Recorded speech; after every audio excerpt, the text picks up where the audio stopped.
नमस्कार दोस्तों, मैं प्राची ज्ञान टिप्स में आपका स्वागत करती हूँ। आज हम बात करने वाले हैं सोमवार के व्रत में ज़रूर सुने ये कथा। जो लोग भी सोमवार का व्रत रखते हैं या सावन सोमवार जो रखते हैं वो ये कथा शिव पार्वती की ज़रूर सुने। इससे होगी उनकी हर मनोकामना पूरी और शिव पार्वती की बनी रहेगी कृपा। तो चलिए दोस्तों शुरू करते हैं। जो लोग हमारे चैनल पे आए हैं तो हमारे चैनल को लाइक और सब्सक्राइब ज़रूर करते जाइएगा और कमेंट बॉक्स में जय भोलेनाथ ज़रूर लिखते जाइएगा। भोले बाबा आपकी हर मनोकामना पूरी करें। तो दोस्तों शुरू करते हैं। ओम नमः शिवाय। सोमवार का दिन शंकर भगवान को समर्पित होता है। आज के दिन भक्त भोलेनाथ को प्रसन्न करने के लिए विशेष पूजा अर्चना करते हैं। कुछ लोग आज के दिन व्रत भी रखते हैं ताकि शिव की विशेष कृपा प्राप्ति की जा सके। बाबा भोलेनाथ के आशीर्वाद के लिए सोमवार का व्रत रखते हैं तो शिव व्रत कथा को पढ़कर या सुनकर उस उपवास को पूरा करें। तो दोस्तों अब बात करते हैं सोमवार व्रत की विधि। नारद पुराण के अनुसार सोमवार व्रत में व्यक्ति को प्रातः स्नान करके शिव जी को जल और बेल पत्र चढ़ाया जाता है तथा शिव गौरी की पूजा करनी चाहिए। शिव पूजन के बाद सोमवार की कथा सुननी चाहिए। इसके बाद केवल एक ही समय ही भोजन करना चाहिए। साधारण रूप से सोमवार का व्रत दिन के तीसरे तक होता है, मतलब शाम तक रखा जाता है। सोमवार व्रत 3 प्रकार का होता है: प्रति सोमवार व्रत, सौम्य प्रदोष व्रत और 16 सोमवार का व्रत। इन सभी व्रतों के लिए एक ही विधि होती है। तो दोस्तों अब बात करते हैं सोमवार व्रत की कथा। एक समय की बात है, किसी नगर में एक साहूकार रहता था। उसके घर में धन की कोई कमी नहीं थी, लेकिन उसकी कोई संतान नहीं थी।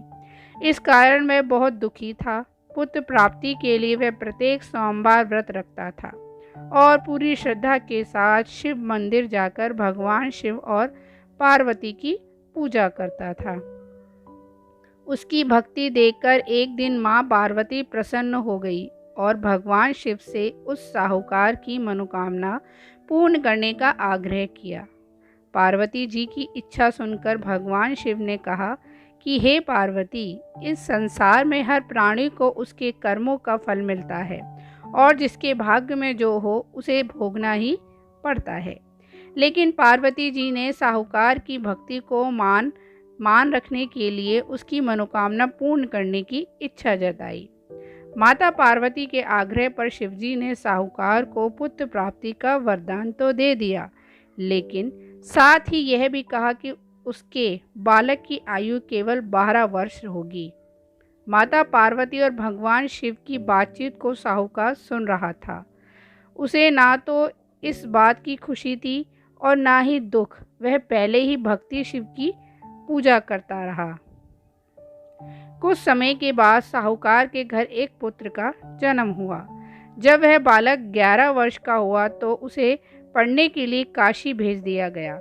साहूकार ने पुत्र के मामा को बुलाया, उसे बहुत सारा धन दिया और कहा कि तुम इस बालक को काशी विद्या प्राप्ति के लिए ले जाओ और मार्ग में यज्ञ कराना। जहाँ भी यज्ञ कराओ वहाँ ब्राह्मणों को भोजन कराते और दक्षिणा देते हुए जाना।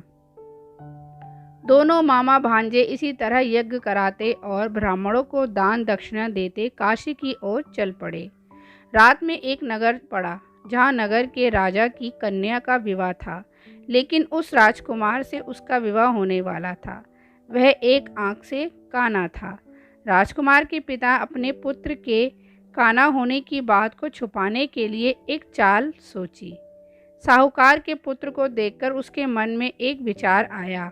उसने सोचा क्यों ना इस लड़के को दूल्हा बनाकर राजकुमारी से विवाह करा दूं।